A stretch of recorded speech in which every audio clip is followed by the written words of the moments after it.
Assalamualaikum warahmatullahi wabarakatuh. Halo, perkenalkan saya Sofa Satyani. Di sini saya akan sedikit mengulas tentang desain yang saya rancang. Samana. Samana sendiri berasal dari bahasa Sanskerta yang berarti kebebasan bernafas. Konsep ini berangkat dari isu lingkungan yang semakin menipisnya ruang terbuka hijau, yang menyebabkan suplai oksigen juga semakin menipis. Maka dari itu, saya mengambil konsep ruang bernafas yang diharapkan dapat memberikan ambience dan atmosfer yang akrab dengan alam, enjoy, dan kebebasan bernafas. Dengan ditunjang set yang sangat strategis, yaitu dekat dengan area kampus Universitas Islam Indonesia, dekat dengan pemukiman warga, dan juga masih ada area persawahan yang juga mendukung site lebih organik. Site ini memiliki luas sekitar 3.670,5 meter persegi. Ini ada beberapa foto existing dari site yang saya dapat. Kemudian tidak berhenti sampai di sana, saya mencoba membuat program ruang yang memusatkan area outdoor. Area outdoor itu sendiri sebagai penghubung antar ruang yang satu dengan ruang yang lainnya. Jadi antar ruang masih memiliki kesinambungan yang lebih dekat. Efek visual yang didapat dengan memperluas area outdoor yaitu adanya perasaan yang lega dan kenyamanan karena penyatuannya dengan alam. Selanjutnya, saya menata ruang dengan sedemikian rupa, yaitu membuat sirkulasi yang berbelok-belok. Agar apa? Agar pengunjung saat tiba dapat merasakan pengalaman ruang yang baik. Apalagi dengan adanya pergola yang dapat menunjang site lebih playful karena adanya shading pada siang hari. Ini adalah fasilitas yang disediakan di site, yaitu musola dan toilet. Kenapa diletakkan pada ujung barat site? Karena area ini lebih dekat dengan pemukiman warga. Diharapkan warga juga bisa memanfaatkan fasilitas musola untuk beribadah. Terus kemudian musola juga dijauhkan dengan area stage. Karena apa? Karena untuk memecah kebisingan agar tidak mengganggu pengunjung saat beribadah. Kemudian ini adalah area indoor yang dapat dipakai untuk acara gathering yang sifatnya lebih privacy. Sedangkan area outdoor digunakan sebagai acara gathering yang sifatnya lebih publik. Area indoor ini bisa digunakan untuk skala kecil maupun skala besar yang bisa menampung lebih dari 8 sampai 10 orang. Kemudian material. Dari konsep bernafas yang saya ambil, kemudian saya memanfaatkan kata bernafas itu sendiri menjadi sebuah bangunan yang memakai jendela-jendela bekas.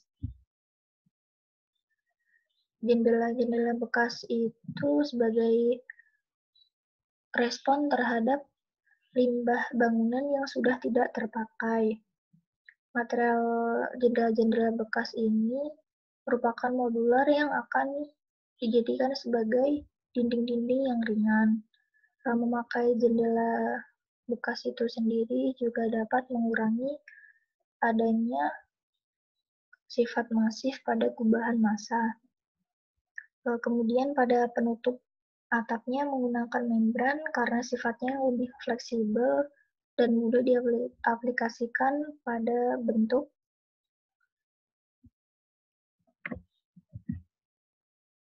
Kemudian ini sistem deployable-nya. Dari sekumpulan material jendela yang berdimensi 3 kali 1 meter. Kemudian untuk menyatukannya menggunakan engsel yang dipasang pada sisi-sisi jendela. Terus kemudian setelah dipasang engsel, kemudian menggunakan leher dan rel untuk memungkinkan dinding dapat bergerak dan dibuka tutup. Kemudian untuk pondasi dan groundnya pada pondasinya menggunakan batu yang tersedia di alam agar mudah untuk dirakit atau dibongkar pasang. Terus kemudian pada lantainya menggunakan papan-papan bekas seperti papan bekas begisting maupun yang lainnya. Ini adalah beberapa referensi bangunan yang saya pakai untuk mengolah konsep yang saya ambil. Kemudian ini ada beberapa desain party yang mencoba untuk menemukan sebuah bentuk atau gubahan massa dari bangunan itu sendiri. Kemudian ini adalah eksplorasi untuk menemukan sambungan terhadap beberapa jendela. Terus kemudian ini eksplorasi untuk sambungan antara rel dengan lantai. Terus kemudian ada juga eksplorasi untuk fondasi. Dan yang terakhir ada eksplorasi pada sambungan. Nah, kemudian masuk ke desain. Yang pertama kali adalah denah. Karena peraturan dari site itu sendiri yang hanya boleh menggunakan 60 meter persegi untuk bangunan, saya mendesain area indoor ini 6,8 kali 5,7 meter. Di sini dapat menampung lebih dari 10 orang yang termasuk staf dan karyawan. Untuk fungsi meja panjang ini sendiri bisa digunakan untuk acara gathering atau makan bersama yang sifatnya lebih privacy dan dapat menampung 8-10 orang. Untuk kapasitas yang lebih kecil, 2-3 orang yang juga mengadakan acara meeting yang sifatnya lebih intim atau privacy bisa menggunakan meja-meja kecil ini. Kemudian ini adalah kasir, zona servis, terus kemudian ini adalah dapur untuk menyajikan makanan. Kemudian ini ada tampak dari bangunan, ada tampak timur, dan ini ada tampak utara. Selanjutnya ada potongan. Terlihat dari potongan yang strukturnya ini seperti tumbuh bersama pohon yang menunjang juga gubahan massa yang lebih organik. Pada bagian ground floor-nya ini dibuat sengaja memang terbuka. Karena apa? Karena fungsinya untuk menyiram pohon. Untuk menutupi dan untuk fungsi estetika, maka ditambah dengan adanya rumput sintetik. Karena apabila menggunakan rumput asli, rumput tersebut tidak akan hidup atau tidak akan tumbuh subur karena area ini tidak akan terkena sinar matahari.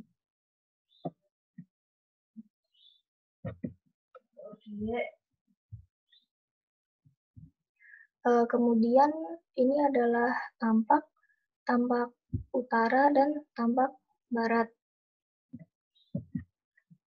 Selanjutnya ada potongan. Nah, menggunakan atap membran ini bisa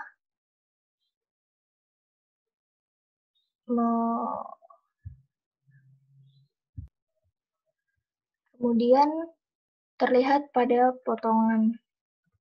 Nah, karena menggunakan atap membran, otomatis bagian indoor ini temperaturnya akan naik karena terkena sinar matahari. Digunakanlah pohon sebagai shading terhadap bangunan agar sinar matahari atau panas matahari tidak langsung masuk dan menembus membran, sehingga temperatur area indoor ini dapat berkurang. Kemudian ini adalah sambungan untuk atap. Ini adalah pohon, terus kemudian dijepit dengan menggunakan pelat kayu, menggunakan sambungan dovetail. Terus kemudian pelat kayu tersebut ditumpang dengan plat besi agar tidak mudah goyah. Terus kemudian rangka atap akan menjepit pelat kayu. Terus kemudian pada bagian atas rangka atap barulah dipasangkan dengan atap membran. Kemudian atap membran akan dijepit pada pelat kayu. Ini beberapa sistem pencahayaan pada saat malam hari agar set lebih organik dan lebih playful.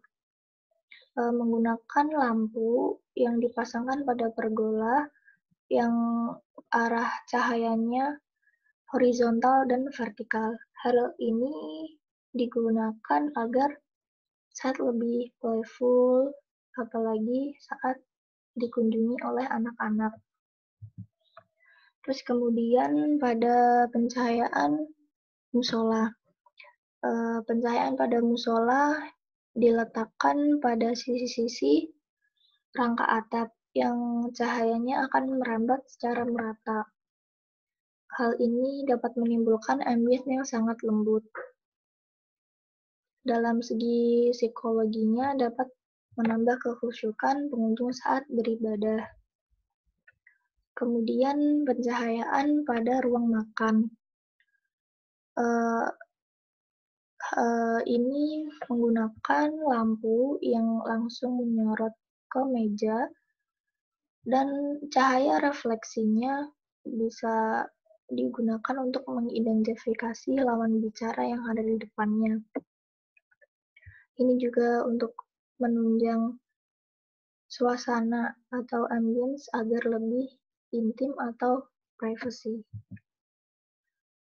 Dan yang terakhir, untuk area taman, menggunakan pencahayaan jenis uplight untuk mengaksentuasi tekstur pada tanaman. Jadi walaupun malam hari, site akan masih tetap terlihat organik.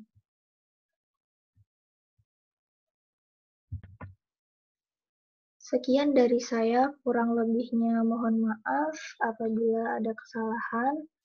Wassalamualaikum warahmatullahi wabarakatuh.